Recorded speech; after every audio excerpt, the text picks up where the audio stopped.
Chad, for coming to talk about your work. And thank you so much. Now Eric's going to speak more eloquently. Hi. A round of applause for Karen, please. Thank you very much. As introduced, my name is Eric. I'm your host and MC for the WAO Hana sessions. I'm very excited to have Chad Martin here to discuss the intersection between animation, indigenous language, and native culture. I feel it is very appropriate since this, I believe, is Indigenous Language Month. Should be a year, frankly, but to be able to discuss the three things that probably keep me up at night most of the time is going to be animated things on screen, what it means to be Hawaiian, and my experience of being Native Hawaiian. Growing up and loving animation, the most impactful and distinct cultural moment that I can remember seeing Hawaiian culture represented actually came from The Lion King, the original release. And there's a really quick sequence where Timon and Pumbaa are tasked with distracting the hyenas so that Simba and Nala can sneak into Pride Rock. And in a really great gag, Timon and Pumbaa look at each other and go, "What do you want me to do?" Serve them roast pig and throw a luau, and then it goes to very quick, awful level Blue Hawaii visual gag, which is really funny. I distinctly remember that moment because being the only Hawaiian kid in the movie theater in Fort Worth, Texas at the time was super great, seeing Hawaiian culture being displayed. I remember thinking it was hilariously funny and laughing hysterically. And then having the older couple in front of me turn around and shush me for laughing too long. That's why that moment sticks out, and that had always been the most impactful moment of animation. I bring that up because as a way of identifying what are the most impactful things that you see and the things that you love and what gets represented, and who tells that story, presents it to you, is very, very important. It's very important because animation represents the only version of creative making that on film that is truly an auteur, that the animator is responsible for everything you see on screen. It's also important because that content is created out of the ether. There is no location scouting, there is no prop department, there is no casting actors. All of it comes from a few minds poring over every single detail that you see in front of you, which is incredibly important because that takes a lot of focus. The reason I'm going at length about this is because it is one of the things that I love. And I'm very excited to have Chad Martin discuss that intersection through his work. So ladies and gentlemen, animator artist, Chad Martin.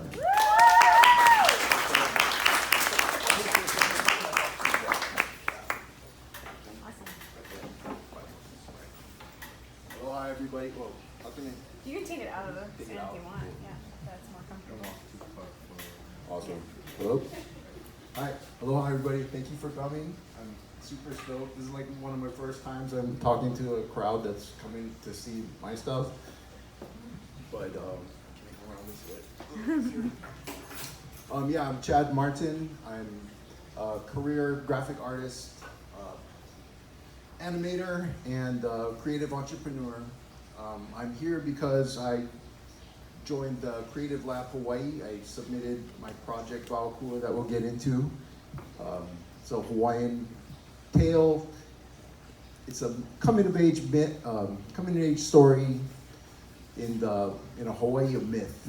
There's ghosts, giants, all the mythologies. We'll get into that. So these are our companies, and boom! Thank you for coming.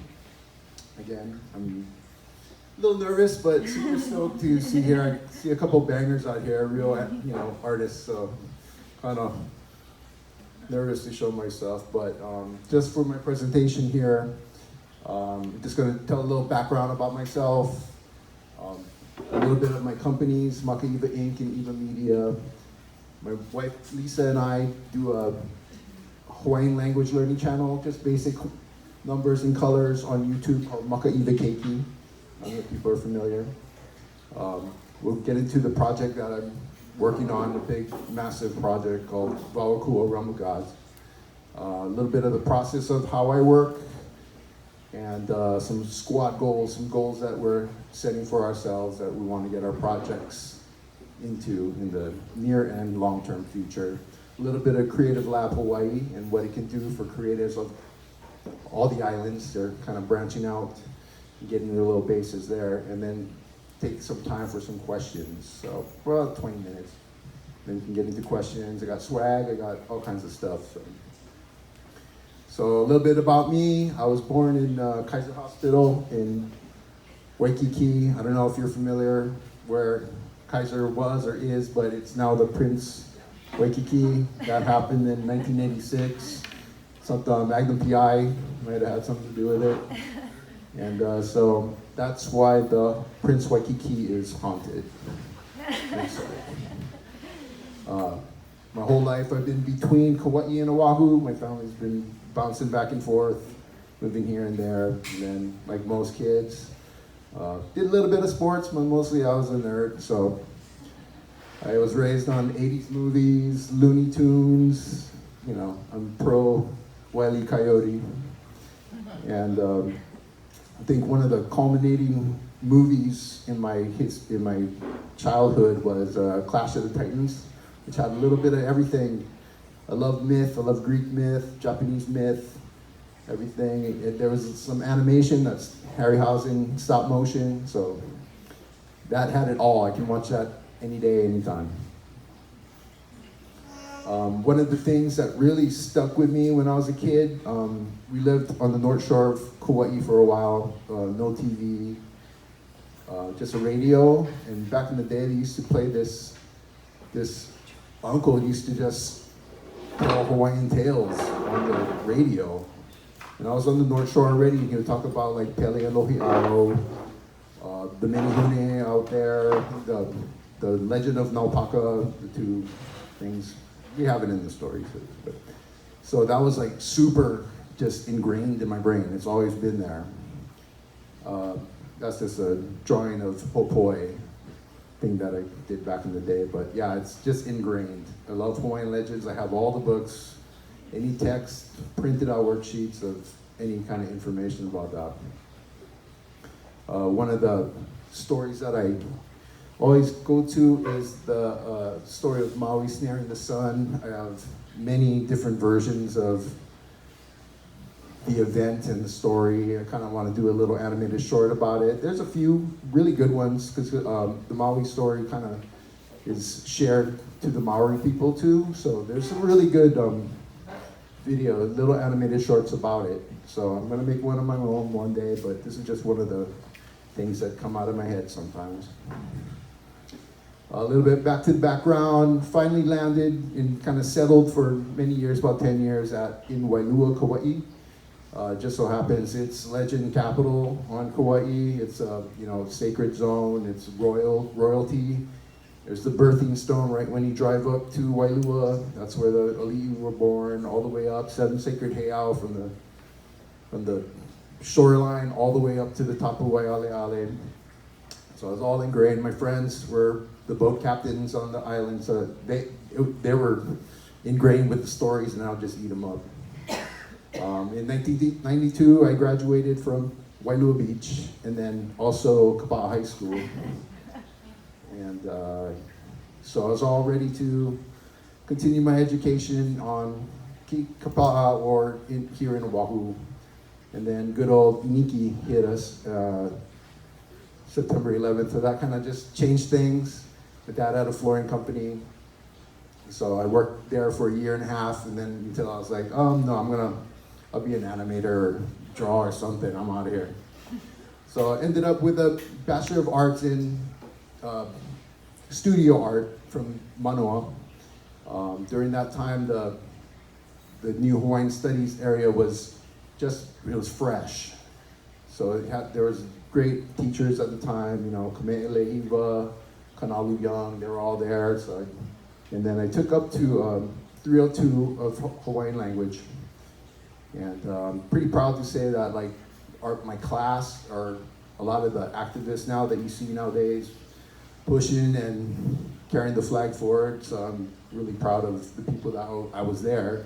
But I'm just a low-key nerd that was sitting in the corner drawing pictures. But I did learn, so. And then eventually I moved back to Kauai and became a freelance designer. Fast forward to the present, I live in Hawaii Kai, Mauna Lua, another place that's full of legends. Yeah, the place is surrounded. I want to get into that too one day and animate some shorts. So I'm married to children, I'm Al Bundy. Said you could be anything, so. And I'm winding down the freelance work and wanted to create original work. My wife is an amazing sound producer and music and singer, yes. So yeah. Oh yeah, so that's half of this thing is to keep my multi-talented, overqualified wife busy with something. I'm supposed to sit here. So this is some of my graphic design work. We just run through it. I'm pretty glad that people that I did stuff for 20 years ago, they still call me and say, hey bro, can I get this done? So pretty proud of that kind of stuff. One of the logos I did was one of the first charter schools on Kauai, Kanuka Pono. So a little bit about my companies. Makaʻiwa Inc. is mostly for the Makaʻiwa Keiki property that we have. We'll get into that. And then the original art and music that me and my wife produce. And I also have a vintage Hawaii photography from my godmother, Jacqueline Perry. So we want to kind of put that out and share that with the world too, because she has amazing pictures of Hawaii back in the day. And our new company is mostly just to hold the WAO AKUA Ramagots that we're coming into. So where'd you go, bro? There you go. So this is Makaʻiwa Keiki. This is our passion project that we put up. It really was sparked by the birth of our son, and I wanted to, you know, exercise, try to do this animation thing. There was I'll get into the whys too here. Can be found on YouTube and Amazon. I got the links on our cards here. Here we go. This is the part. There's a little sample plate. Music work. Come on.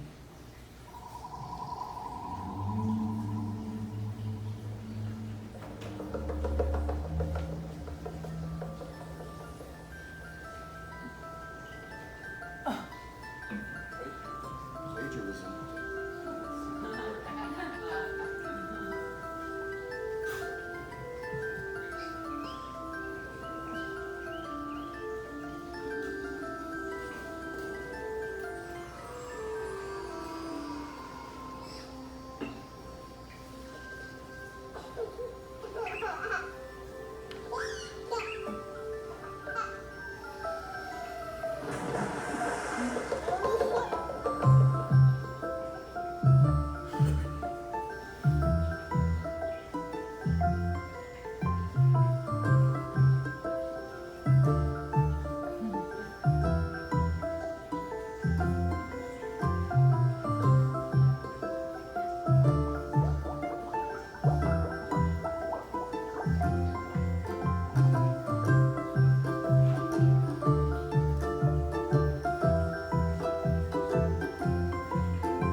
Thanks. A lot to do with it is the sound and production. Mostly it's, I don't know if you figured that out, deciphered it. It's just like a 3D world, a 3D village that I've created. And I basically just move two-dimensional characters in it. So I just kind of plot them in there and just take a picture of them. And nowadays, our animation's a little different. It's a lot more animation to it. But for this stuff, it's real simple, real slow, and good practice for everything. Makaʻiwa Keiki was launched in March 21st, 2016.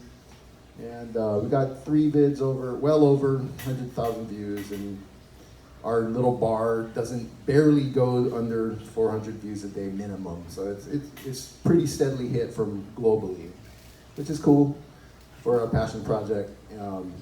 We really were stoked to have a community around it. It's used for online resources for teachers, homeschoolers, parents. And why we do it is there was nothing. There was barely anything Hawaiian related on YouTube, let alone learning anything. So we just did the very basic numbers and colors to start and said, hey, there's some following to it. So this continued and took from our audience what they want to see, and it's still going to this day. So now we're going to come out with a couple of speak-alongs rather than have these songs and stuff like that, very simple. Yeah, so we're very stoked, and then a lot of it was our character Keola and his Ohana live in a fish pond of Niumalu. It's kind of based off the Minihuni fish pond of Niumalu. Just, I exaggerate everything. I have like water systems going through everything, and it's definitely exaggerated, but it does spread awareness about fish ponds and aquaculture. So this is our new project that we're working on, and the one I submitted with Creative Lab Hawaii. It's WAO AKUA. Like I said, it's a coming-of-age story in a world of myth, basically a Pacifica myth, but it's based in Hawaii. So just try to practice the name here. So we pronounce the WV for this one. It can go either way, but if everybody can say WAO. WAO. And AKUA. AKUA. Nice. How about WAO AKUA? WAO AKUA. Well done. All right. Good job. So WAO AKUA is a realm, realm. It's called Realm of the Gods, but it's also just a designation of the upland forests where Akua would dwell, they would reside. And Akua, if you don't know, means a god, being, spirit, demon, entity, anything supernatural, basically. So we got a kupua of the forest here. And then Valkua, my comp is Moana meets Game of Thrones.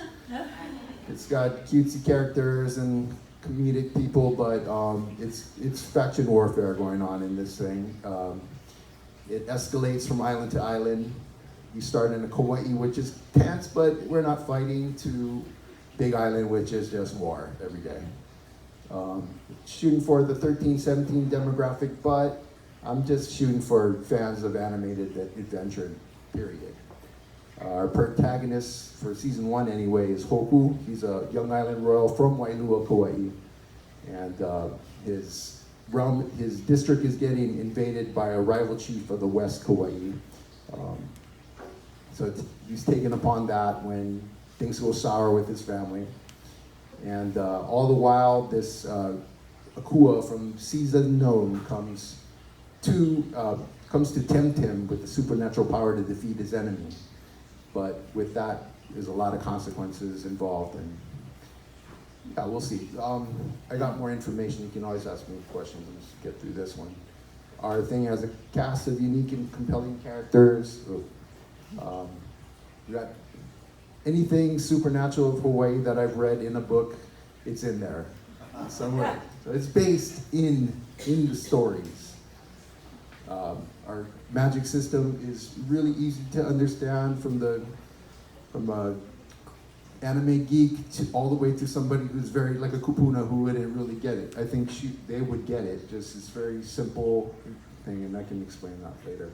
As well as how they separate the territories. And just a little sample, yeah.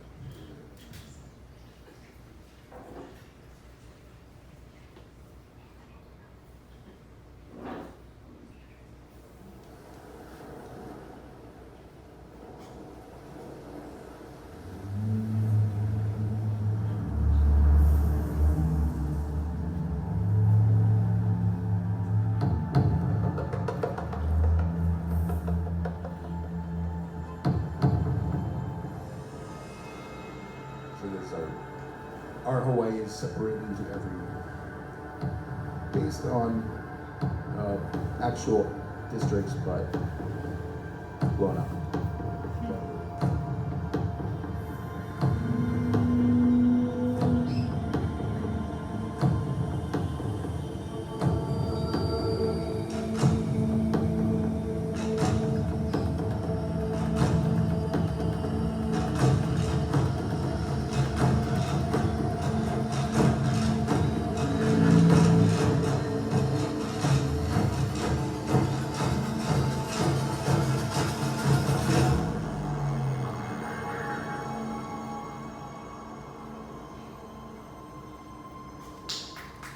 Yeah, model. It's just a little teaser.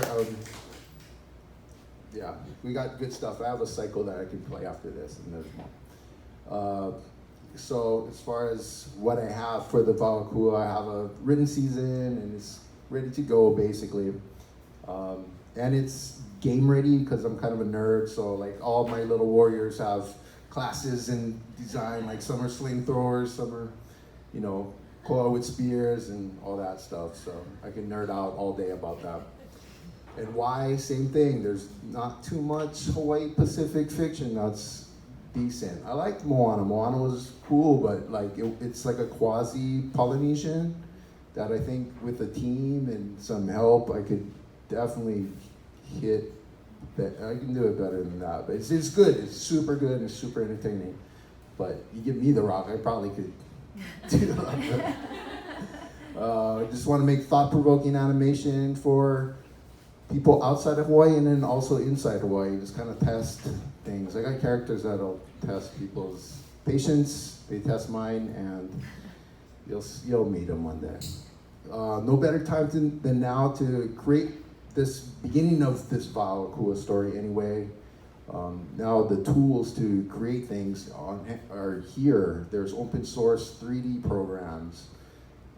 There's alternatives to Adobe, the Adobe Creative Cloud, Photoshop, Illustrator. There's a free version of something else that's similar and just as good, maybe. Don't tell Adobe though. And then also transmedia. It's fun to make little chopped up little memes of content, basically, so you can kind of broadcast your stuff doing that, and we have that ready to go also. This kind of get some interest, some weird thing with a Hawaii Pacific flair to it. And I just want to bring back like reverence of place.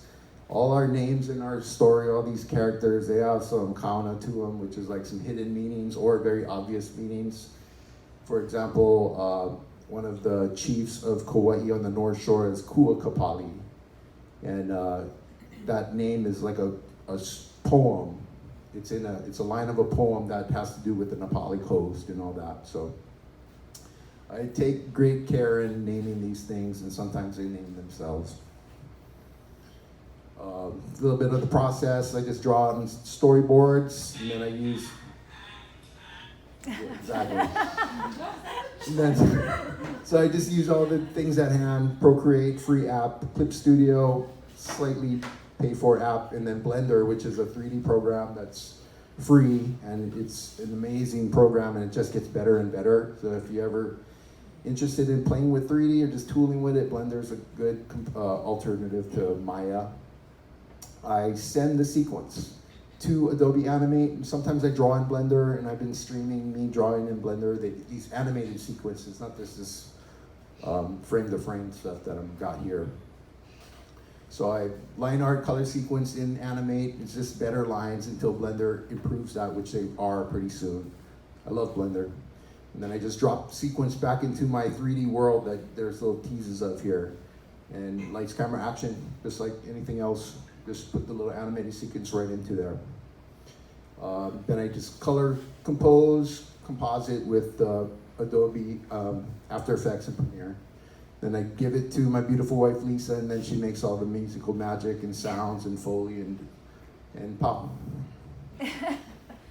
So our short-term goals is to launch the prologue and episodes 1 and 2 of WAO AKUA, just me and her, 2-man op here. And then just have a good proof of concept that's engaging.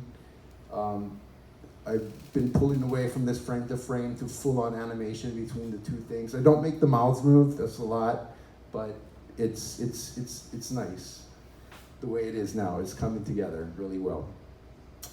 Use all these things for transmedia shorts and memes just to blow it out. And then I want to get some local VA. I want some local talent celebrities to jump in and either cameo or be a part of the saga. And just want to continue with what I'm doing with the Makaʻiwa Keiki things and maybe a clothing line. We'll see. And long-term goals is just to keep on going. And I want to make the goal of this, and hopefully it gets picked up, is to create a hub so people can use this, use tools and things to tell their stories. That's the goal here. I think once we pop, the next step would be to use these co-working facilities that is coming up nowadays to get a network going and just have 2 animators or 3 animators come in and draw for, draw some sequences out for me or themselves. And a little bit why I'm here is Creative Lab Hawaii. I submitted my WAO AKUA story to Creative Lab and they completely helped me out. They throw me out in the fire and come here and you gotta be on TV this day and you gotta go draw in front of Governor Ige and then the next day you gotta, talk about stuff. So it's good. It pumps you up there and throws you out there. The people behind it are amazing creatives, from production of their own movies to just been in the mix and making things happen for years. If you're interested in anything Creative Lab goes, go to creativelabhawaii.gov.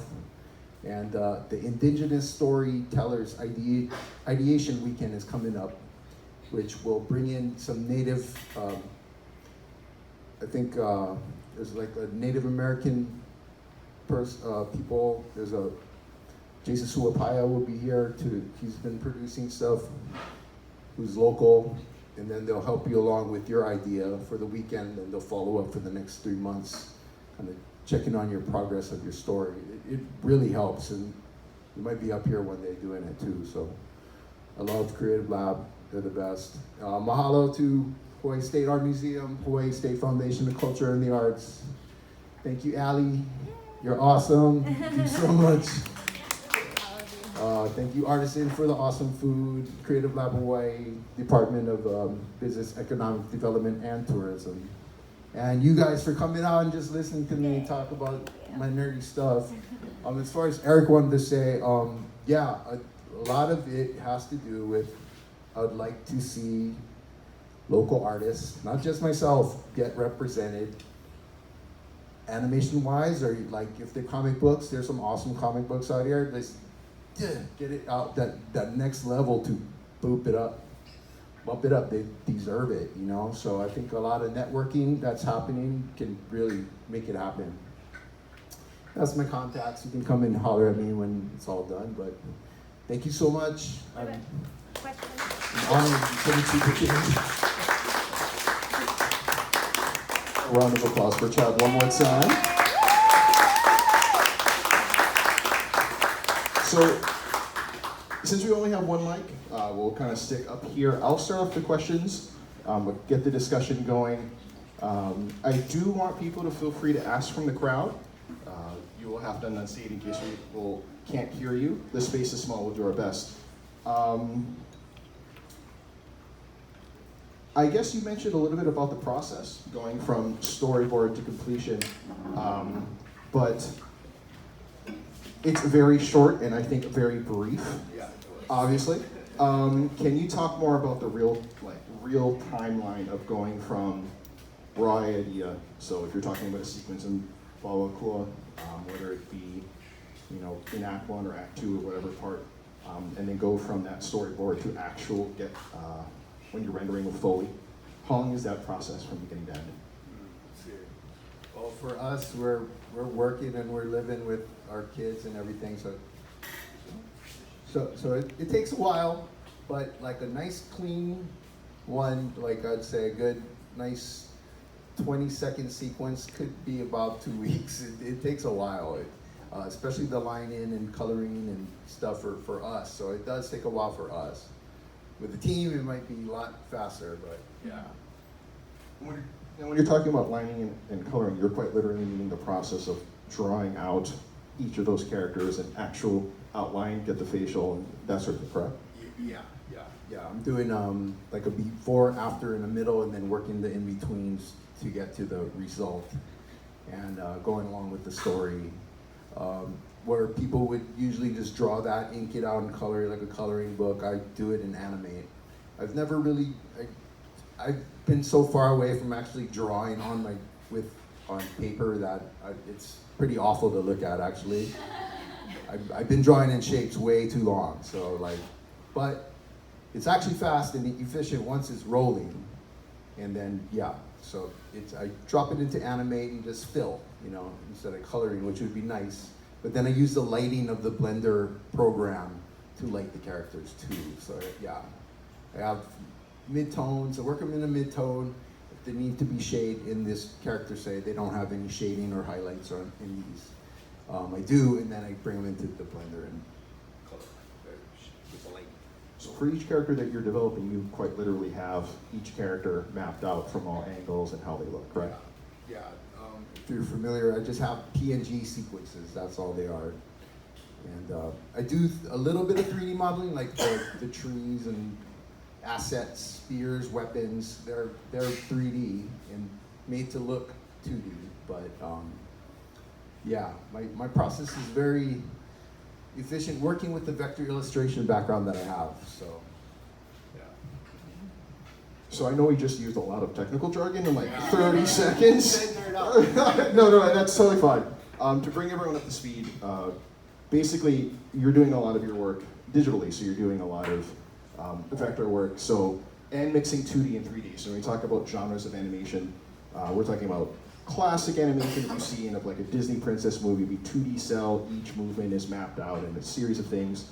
Then you move into 3D animation that has since where you get the 3D computer where it looks really modern. You can see sort of the very distinct difference between the two. 3D has more vector work, I think, too, as well. And then basically it goes from drawing on paper to drawing in computer, and you see the minutia in a lot of things, and you don't necessarily get as many animation mistakes or things. Where did that go in animation with digital work? Because you can actually just go back by a frame and create it. So you mentioned a lot about the tools that you use, and when you talk about those particular programs, but you mentioned a lot of them, a lot of the alternatives to the technology that exists in sort of the well-known. Why is that? Why did you mention that those particular programs that you're using? It's just budget-wise, and just to play with Maya is a cost barrier right there. It's cool. It's if you're really into it, that's cool. But like an alternative like Blender, it's open source. The person that created it, it's always going to be open source, and the community builds it and improves it to what the community wants. Those are the best kind of programs to have nowadays. There's a lot more having to do with music industry, and they have the same open source kind of idea. Like, to me, that's the future, and people should support that.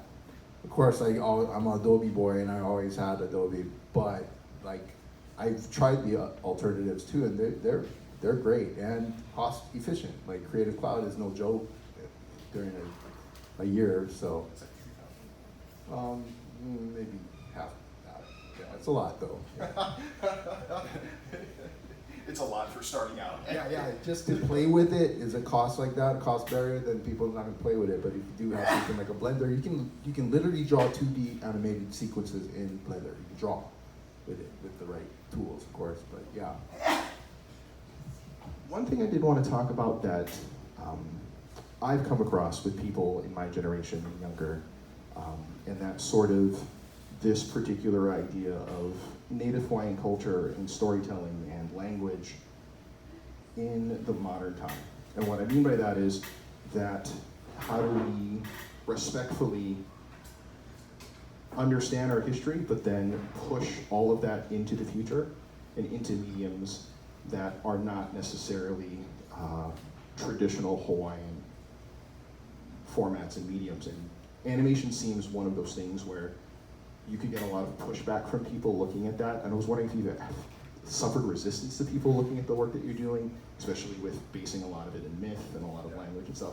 What are have you come across that? Are there challenges? Are there moments when you're creating something where you say, maybe I shouldn't do this because I don't have that sort of competency, or I don't feel I can tell this story? How is that interplay of telling these stories in a modern context, but doing it from a Native Hawaiian perspective, and the challenges you have? Yeah, there's definitely that. As far as pushback, I've never really had the pushback yet. And I've been showing it to a lot of people that I was like, you're not gonna like this, but yeah, I haven't yet, which is cool. And please come at me, I would love it. Something I'm not comfortable with doing yet. I'm very comfortable with Kauai stories and trying to do Kauai stories, especially where I'm from and all that. Like, eventually I want my story to like collide with, I have stuff on the Big Island, some action on the Big Island, action in Kauai. Eventually they're all gonna culminate on Oahu. To a big, huge battle. Some guy might come in and ruin everything too, but when it comes to like Maui and Lanai, I have a basic idea of the story, but I'm not confident to really do that without community input, really. Yeah, I have the story and I want to check it out with them because I'm not from that side. I'm really from Kauai and Oahu, and I do have family and connections on the Big Island that have read it. They have it, and yeah, so nothing from them yet. But yeah, but I do understand there is one, and then like I have this guy, he's maybe on the moon or something looking at this space, and that's where the story goes, really. It goes into different realms, and it's not, it starts as, you know, faction warfare, fighting over, you know, territory, but eventually it goes really weird. And yeah, that's the thought-provoking part, yeah. So we're expecting stuff as it goes along, but no, not yet. Is there, I guess the best question is, why do we have that fear of, you know, that tense of pushing that forward? Like, what is that source of fear for you? Is it, there's been no pushback? Is that all internal, or is it just this, why, you know, I have this great idea where I want to start a hardcore band that sings only in Hawaiian, and I've had many people who I thought would, I'm terrified to do it because I, one, don't speak, but two, that would be so counterintuitive. My fear comes internally, so I want to know for you, that fear of doing it, showing that image and that tenseness, where does that come from inside you? Or is that from outside sources? I think it's just like a respect thing, really. You want to get it right to a point that you're not like fully crossing the line, but you want to kind of lean against the line a little bit. As far as a hardcore band, that sounds awesome. You could do this part, do the soundtrack of this guy right here. But yeah, I mean, yeah, there's a little thing, but I think it's respect, right? It's a little bit of respect. I don't want to do it wrong, so that's a good thing to feel, actually, you know? Yeah. It's a big responsibility. Yeah, it is. It's Juliana. Yeah. From the audience, I know we've been talking a little bit. I wanted to open this up. We'll repeat the question back, but feel free, raise your hand in the air like you don't care. Anything? Yes, sir. As an artist myself, who has done some Hawaiian culture mythological stuff, it's always the fear that grandma's going to rise from the grave and slap your head. That's really what it comes down to. It's nothing to do with external forces and embarrassment. It's just you don't want to feel that spiritual slap. It's just that's what I feel. Or someone else's grandma. Yeah. Who's still alive.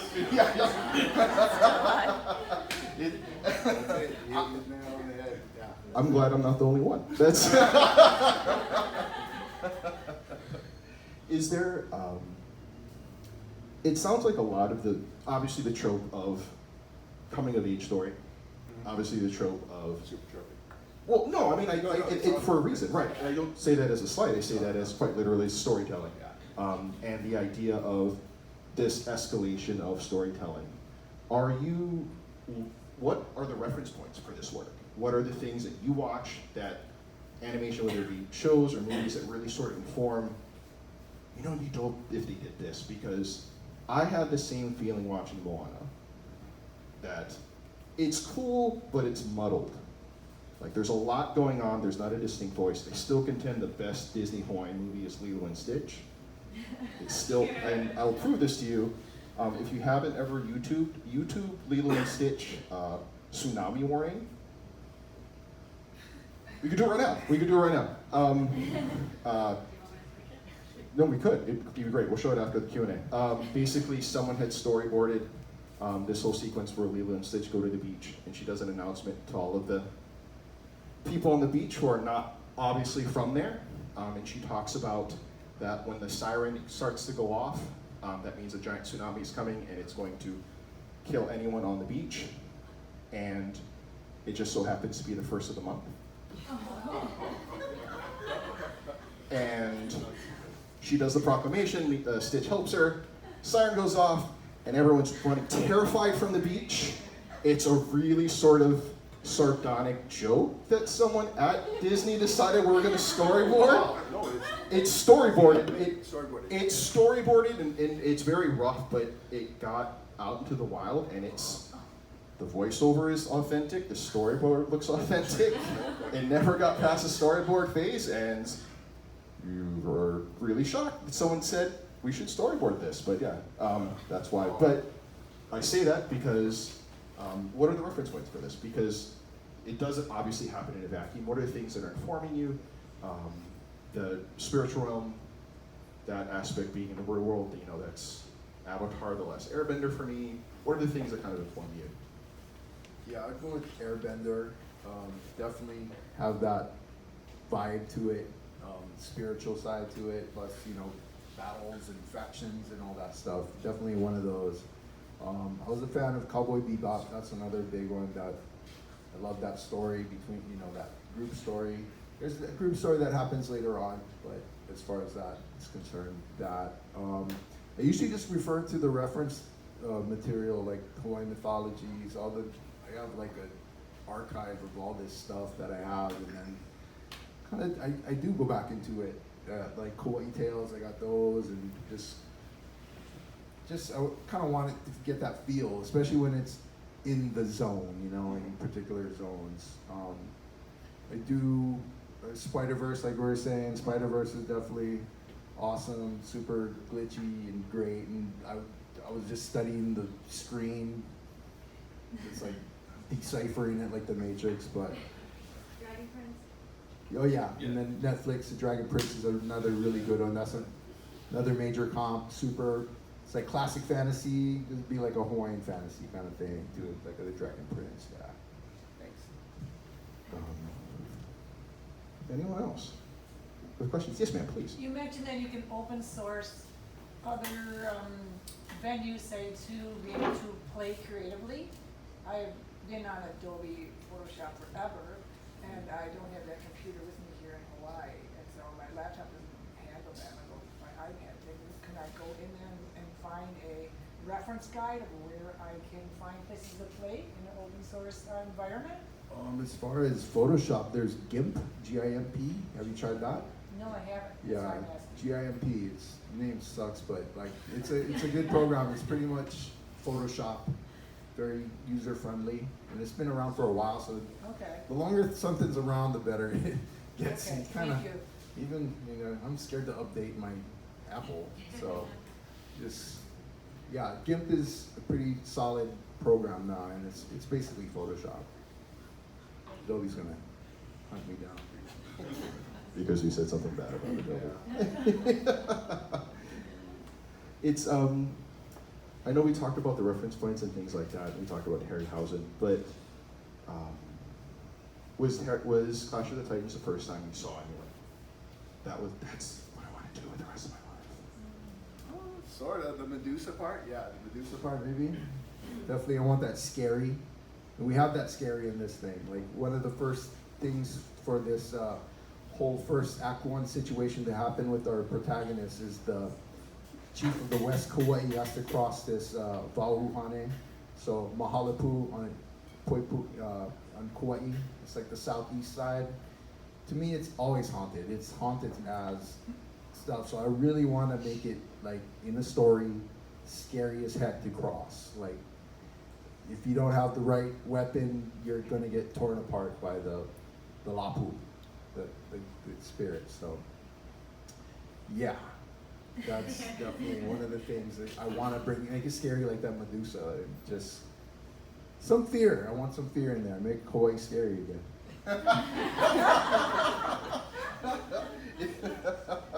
It is terrifying, though. It's traffic these days.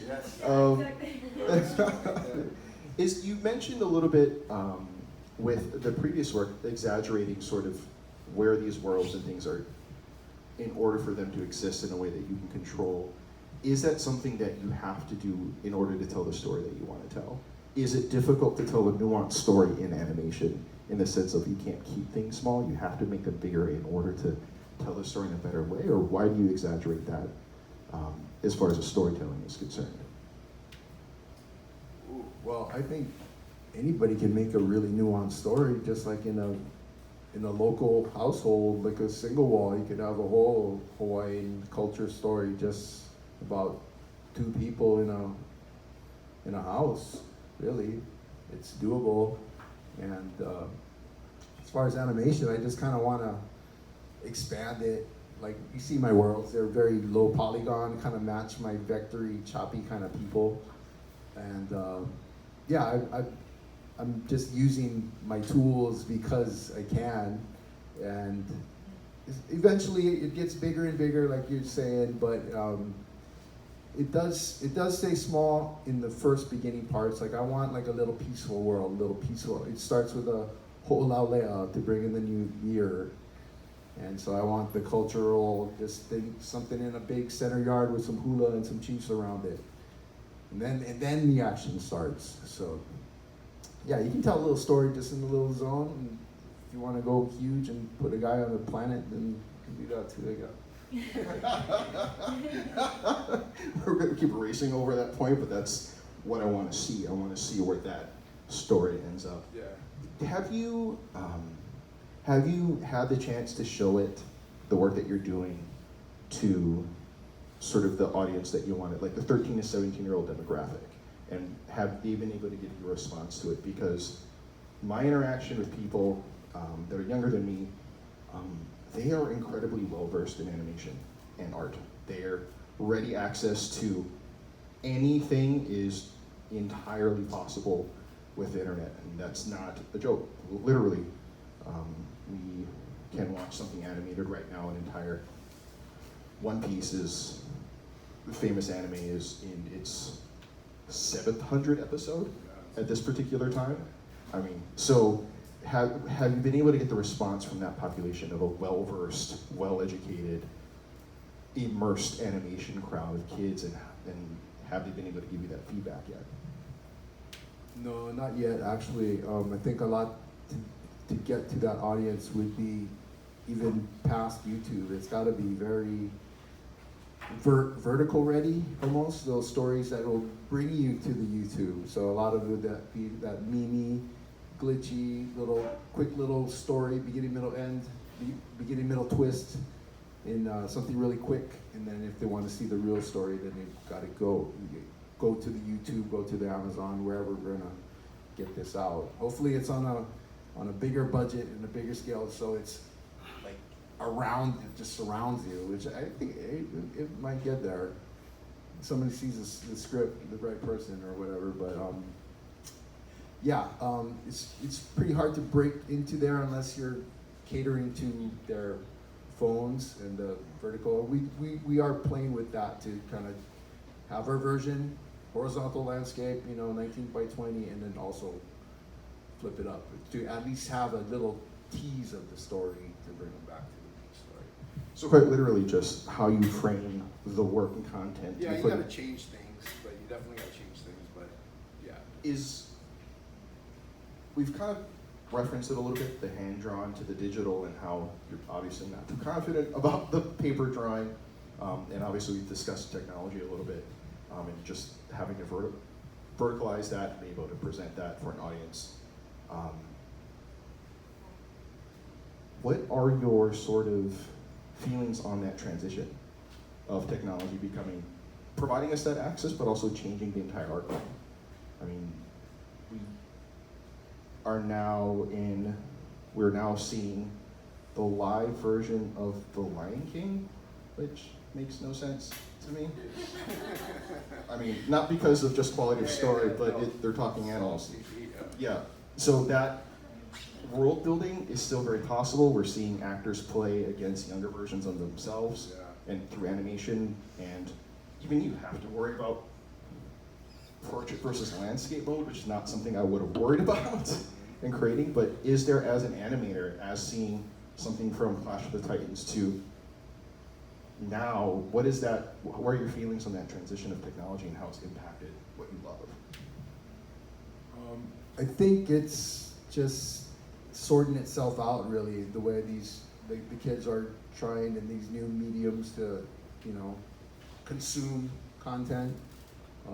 A lot of crash and burn, but then there's a few that continue on, and maybe there will be vertical things, but it's really hard to keep an ongoing story or a saga or series vertical. It's just, you only have so much to work with. You can double up. There's tricks that you can, double up in, one point of view, the other point of view, you can do that. But, yeah, I mean, I think it'll go back to classic eventually. And it's just easier to tell a story this way, in this form, No, I giggle because there's, it's like the idea of Amazon creating a brick and mortar store after crushing brick and mortar stores. Like there's this sort of like, oh, we're gonna make, or even vinyl selling better than CDs after digital undercuts it. There's this sort of revaluing of this tactile experience. It would be interesting to see animation fans go, you know what? I want it all hand drawn. I want all 2D. Yeah, no, I would love that. That would be great. In fact, if I didn't have to draw, that would even be better. I'd love to see better artists than me do the story, because they're gonna dig the story. And, like, if I show them, people that I've shown the story to are like blown away, and it just sparks their imagination. That's what I really want, to spark other artists' imagination and maybe jump on board to do this thing. It's that time. Ladies and gentlemen, a round of applause for Chad Martin. Thank you so much.